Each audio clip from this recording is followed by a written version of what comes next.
Welcome to the Dream Life is Real Life podcast with your host, Hannah Hermanson, bringing you real life stories of people who realized their dreams to educate and inspire you to create your legacy of abundance now.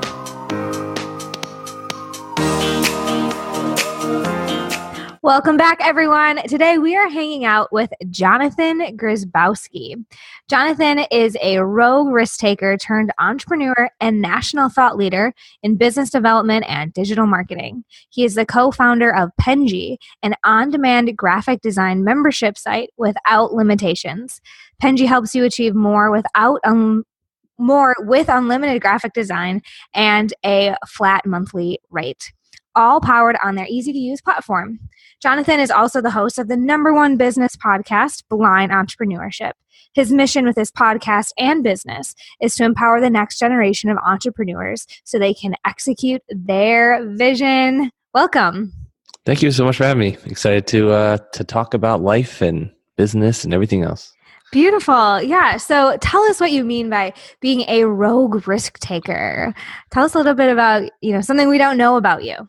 Yeah, I would say every situation that I've ever gotten in my earlier days and even up until now, it's always been like the path of, I guess, the most destructive path, so to speak. It's always been that path of like, should I be doing that? It's risky. Do I need to take this risk right now? My parents would always question me why I thought the way that I did because of just my approach to just problem solving. It's a very efficient way, I must say, but I just feel like throughout my entire life has always been very rogue. None of my parents are entrepreneurs. They are all blue collar, hardworking professionals. There isn't anybody in my family that's an entrepreneur. So this mentality of way I live my life now, which is running a business and being an entrepreneur and business professional and et cetera, I would say is very rogue. So that's kind of like the idea of what it means for me, at least, to be rogue, because I'm unlike a lot of other people within my particular family. I can totally relate to that. I grew up in a small town in Wisconsin. My parents both work for the state in some capacity. And so, yeah, I can definitely understand some of that of like. Do they understand like what you do? Oh, definitely not. Yeah. They've come around to like trying to ask questions. Yeah. But it's a completely different way of operating in the world and talking or thinking about work or 100%. Yeah. paid. Yeah. It's hard to find those. I mean, that's kind of like, I'm sure why the podcast is the way that it is, because it's hard to find people that are like that. And it's tough not being able to go to your family members and being like, hey, I'm having this problem today. They're going to be like, that's nice. Anyways, right? You could always get a job and not worry about this. That's what I hear a lot. Yeah. Totally. Move home and work from here. Absolutely. I get that to this day. And it's actually really interesting because we just celebrated our 1-year anniversary of Penji, and I invited my parents to the party. We had about like 50 people there. So it was a pretty packed house. And my mom came up to me and came up to me and said, hey, it seems like you're doing well, but I still don't know what you do. And I was just like, I've told you what I've done so many times. Like how are you still confused? But it is what it is, right? Right. So let's go back in your story a little bit. How did you were always a unique problem solver. You thought differently than the people around you, but how did you break into entrepreneurship? Is this your first endeavor, or what's the backstory? I've started the entrepreneurship journey at 14. I got a small taste at just mowing lawns. And I would say it's very common to most people's start is doing some type of labor intensive work. But I think it really taught me the foundation of like who I am today, which is hard work pays off and the value of $1, because I would start to equate things like in terms of like mowing lawns. So I mow lawns and like raked leaves and shoveled snow. And so every time I would buy something, I would be like, how how many lawns do I have to mow in order to buy this? And that was kind of like my justification system for myself internally. And so I would just like, if I wanted to buy that video game, I'd be like, is this video game going to bring me 3 lawns worth of information, of joy? And if the answer is yes, then I'd buy it. If the answer is no, then, whatever. But then I began a career, my only real job, I would say, with Apple. And I worked under like the business development portion of Apple, and I just became really sad and really lonely and depressed. And I couldn't pinpoint why for a while, but then I watched a couple of like videos and read a couple of books, and here we are, almost 7 years later, and this is our 3rd or 4th business, and this is by far the most fun that I've ever had in my entire life, because we're solving such an incredible problem that a lot of people have, and that's graphic design, finding the right graphic designer. Amazing. Yeah, I think that mentality a lot of listeners will relate to, like growing up and thinking like, is exchanging my time and my effort and my work, like what value is that going to bring to my life? I remember when I was in middle school, I didn't think that way at all. I guess it would have been high school, because my friend got a job and we were at the mall, and she was like, okay, this t-shirt is $14. That's like 2 hours of work. Yeah. And I used to think, well, if I wear it 14 times, it's like, I'll get $1 worth for every time I wear it. So yeah, I appreciate you sharing that mindset you had. Totally. And the other thing I think listeners are probably curious about is that transition from Apple and the desk job into your your own business. So Can you tell us about that time of your life, and what was it that finally gave you the pink slip or the escape from the 9 to 5? I think nowadays it's like cool to quit your job, given like the current trends in entrepreneurship and the amount of followers that people have on social media. But I can say in full transparency that that's not what it was when I started, when I literally quit because I just couldn't have it. And it wasn't necessarily like the ego thing telling me that like I can do it myself. Like I don't need this job. I can do it all on me. It was more so like I was trying to find a problem, and I was trying to make myself happy and do something that I knew that I liked doing, which was helping people, talking to people, and providing solutions for them. And it just so happened that I was a creative person.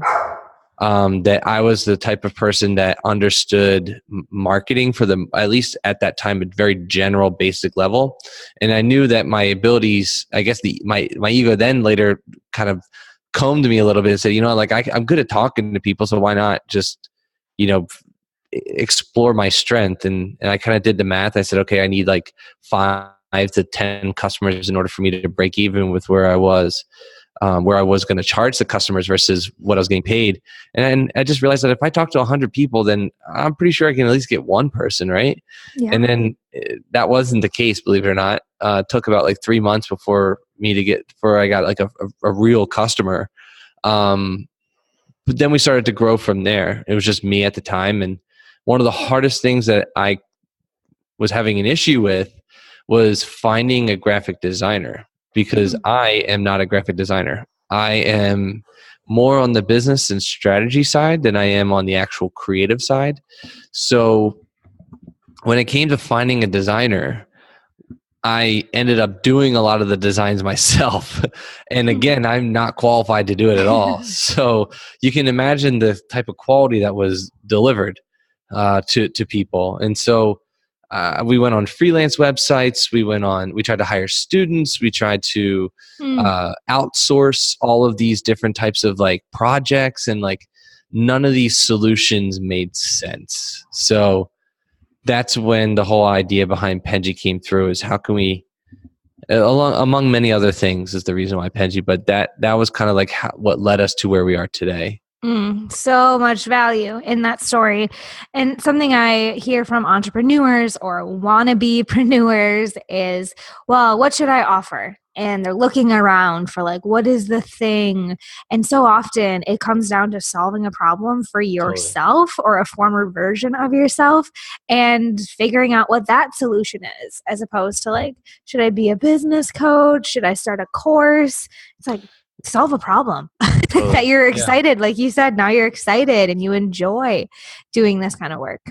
Yeah, absolutely. I would agree with you. If you're not solving a problem, I think that's why the first one of the businesses didn't fail per se, but didn't grow as much as we would have hoped it for, which was our last digital marketing agency, and that was because we weren't solving a problem.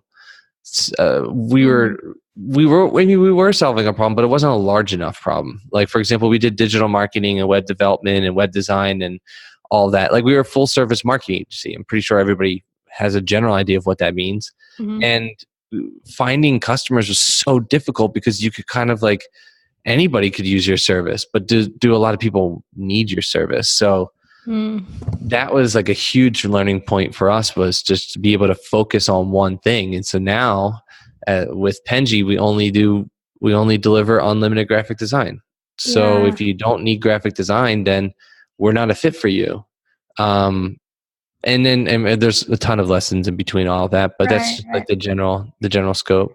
Yeah, I hear this story or this sort of progression of events in a lot of episodes where guests will talk about they start out being the jack of all trades. They just need to monetize something, or they just need to, they're in action. So they're doing everything for everyone. Yeah. And that's just not sustainable or scalable. Like you found, it's like, okay, we need to niche down, zero in, offer one thing that's going to solve a bleeding neck or a real problem. Yeah. I think you can become successful at being a jack of all trades. I think you can be moderately successful, but I just think it depends on the personality. Mm-hmm. But I also think it depends on what your goals are in your life. Because if you're okay with making $100,000 or whatever it is, 50, 20,000, I don't know, whatever the number is that pops in your head, then you can be okay with just being the jack of all trades and that go-to person throughout your community. But for what we wanted to do was much greater. And so how can you build a business around what our actual goals were? And that's kind of like what led us down to the path of where we are now.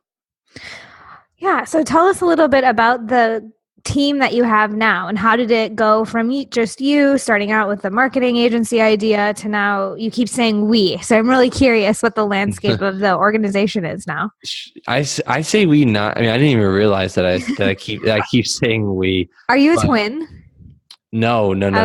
Are you? But I have cousins that are twins, and then one of those twins married a twin, and all four of them like say we way more than they say I. It's just interesting. Yeah. Yeah, it's interesting. I mean, when I say we, I constantly think of our team. So we have a team of 35, and so for us, when I just feel that we do all this together. It's not about me anymore. In the very beginning, it was about me because it was me, my co-founder, and a couple of other people. So it was just that. But now we're a team and we move together. What the team looks like now from what it once was, I think it was like a group of people in the very beginning, but now it's like an actual family. And if you ever were to do your research about Penji and our team, we hire people from Camden, New Jersey, which is known for a lot of negative things. And so we're trying to reshape the landscape and provide opportunities to inner city youth and residents in our community.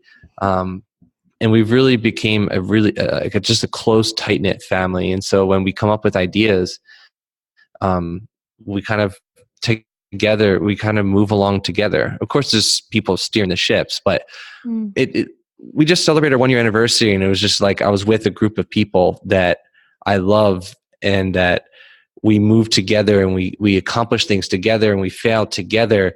And it's just unlike any other experience I've ever had. Maybe you can ask me that question again when we're even more, but I think that's such a beautiful thing, is once you find people treat them as employees and hold them accountable. But I think you can also shine your soft side a little bit and actually let them in and let them know how valuable they really are to you, because they're the people that are making your dream a reality. So what can you do in order to make their dream a reality? And I think that's something I constantly think about on a daily basis. Oh, I love that. I was going to ask you for ways to be doing that. How do you foster this family relationship, especially with, sounds like a bit of startup culture that can sometimes be difficult to navigate, but you all are celebrating an anniversary and feeling like family. So besides thinking about this kind of mutual dream building, what are other things that you recommend leaders take into consideration as they're growing their team, especially quickly? I would say understanding what your team wants with work, like while working for you or with you. Something that we always ask every time that we interview somebody, or we ask two questions: what is your dream, and how can we help you obtain your dream, or what can we do in order to support your dream? And you have to be okay with the answers that are given to you. So it could be, hey, I'm just here to learn from you. And you need to be okay with that. Or the other side is like, I want to grow a career here, and I want to grow alongside with you, and I want to be successful when you're successful, et cetera, et cetera. And so, I mean, maybe the dream could just be like, I want to make a lot of money. Like, you just have to be okay with whatever it is that dream is. And so that transparency and level of care that we have, I think that's what has allowed us to be where we are. Now, when it comes to other people, it depends on the culture. And that's a whole nother conversation, is like a lot of companies, especially when they're small, they try to push their culture into the company, but they don't necessarily do the due diligence to ask questions and to find out like what's important to the team. They find out what's important to the person that's leading the company. And so like my values and what I believe in are, yes, closely aligned with what Penji is, but there are other things that I believe in that maybe the company doesn't. But as long as it's what we're moving together, that's what makes all the difference. Yeah. What I keep thinking as you're talking is like, you've got to park the ego when building these kind of teams. Cause it was your idea. It started out with you and your co-founder, but now you're bringing on all these other dreams and personalities and values. And it's like you said, it's not about you anymore. And so where do you see your role in like 5 years? What is your goal for your dream for the company? Yeah. I guess I love working, so I don't mind being not exactly where we are, but in the business doing what we can. But I mean, there's other aspirations that we all have as well. Penji, this version of Penji isn't what the version of Penji 5 years from now will be.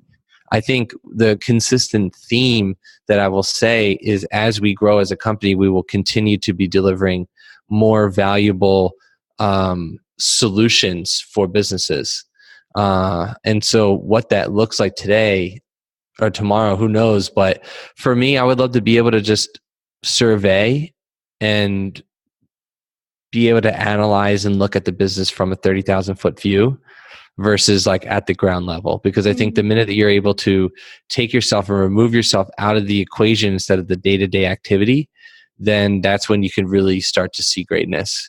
And you need to have that balance of being able to see it at both views at the same time, and still being able to remove yourself. But I think I would rather be like maybe an 80-20 balance of just constantly looking overview and being like, okay, this person's, I'm just using an example, but this person's out of place.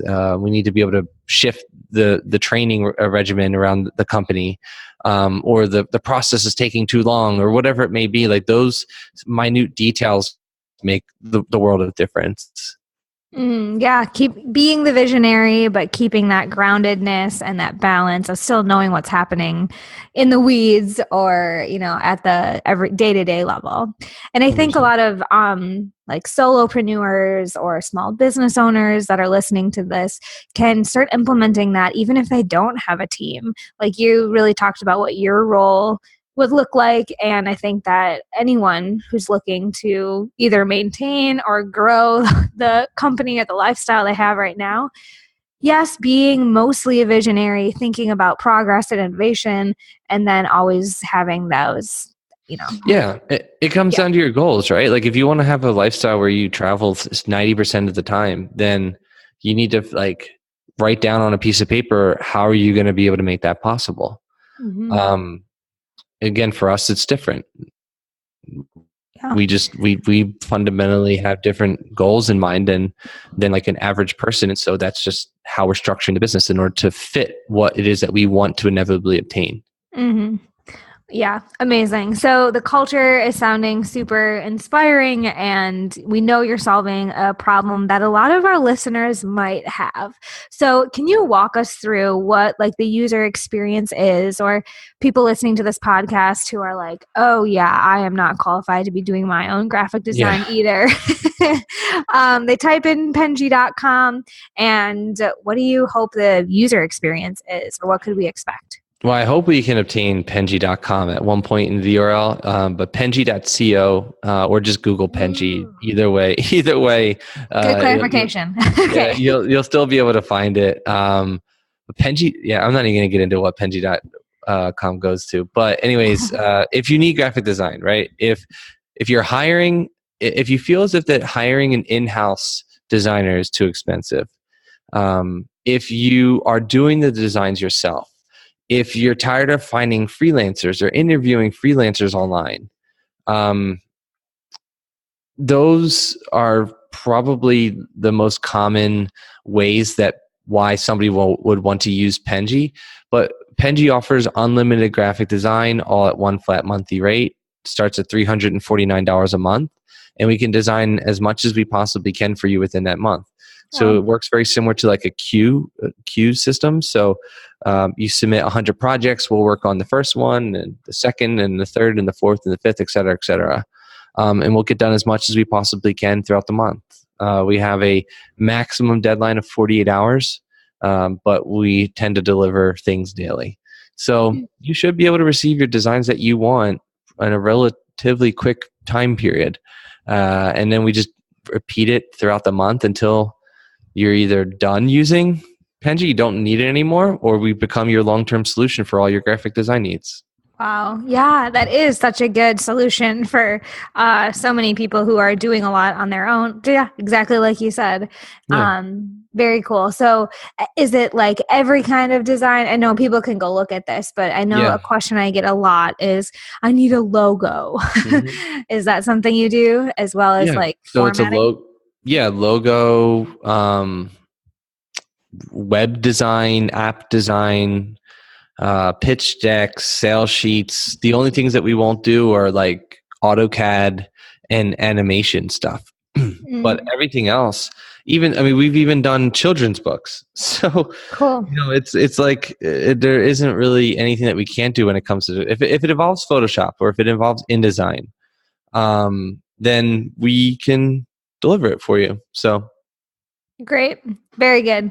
I want to switch gears a little bit here and move into the pop quiz round. You mentioned you've designed a children's book, so I'm sure you're going to do great with a pop quiz. But just 3 last quick questions for you. And the first one is, what is something you recommend people do today, like an exercise or a action step that they can take to get closer to their dream life?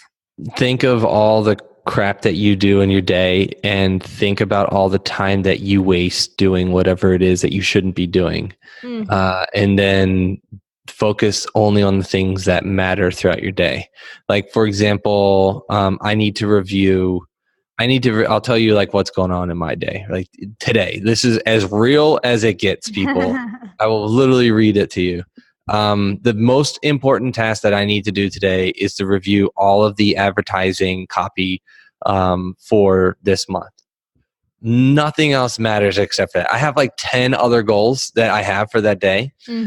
Most of the time, you will only you'll do the easy things first. Yeah. Because that's just like the most obvious thing to do.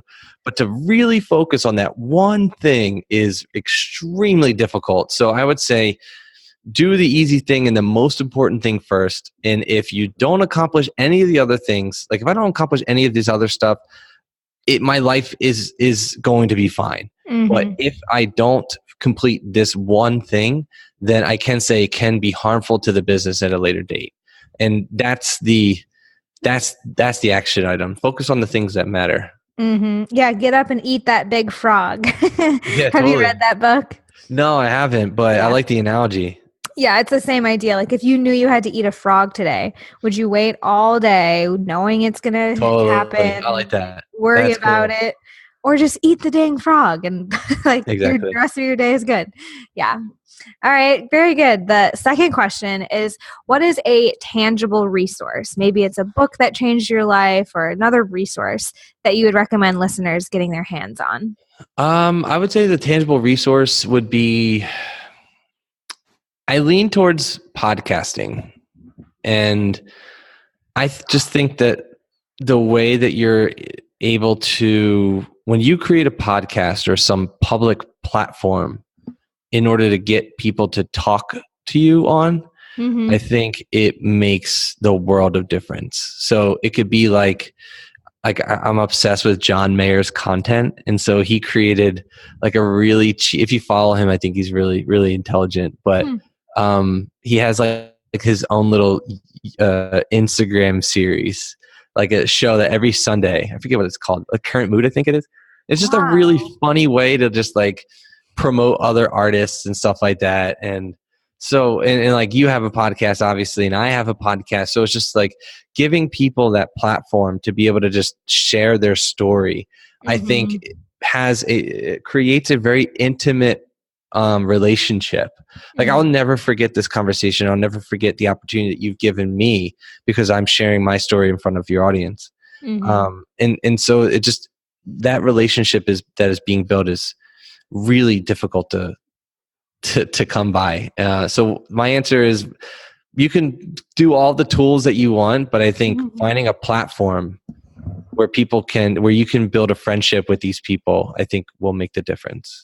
It's so like prehistoric almost. Like this is the way we made connections forever. Like we sat around, we shared stories, we talked. And so I love that. Now we have a lot of technology and tools, like you said, but bring it back to the basics and find ways to start good conversation. 100%. Awesome. All right. The last question for you, Johnathan, is where can people stay connected with you, maybe start a conversation, and learn more about Penji? Yeah, just go to penji.co if you like anything that I have said and believe in as a human being, and if by some odd chance you have a need for graphic design, we'd love to be able to help you out. So just penji.co. Thank you so much. I know a lot of listeners will at some point need graphic design. So I hope that they are taking notes and go to penji.co. Johnathan, thank you so much for your time today. Keep on grinding and living the dream. Likewise. Thank you. All right. We'll be back next week with another inspiring thought leader that'll help make your dream life your real life. You've been learning how to make your dream life your real life with Hannah Hermanson. To get the resources mentioned on today's show and to listen to past episodes, visit www.dreamlifeisreallife.com.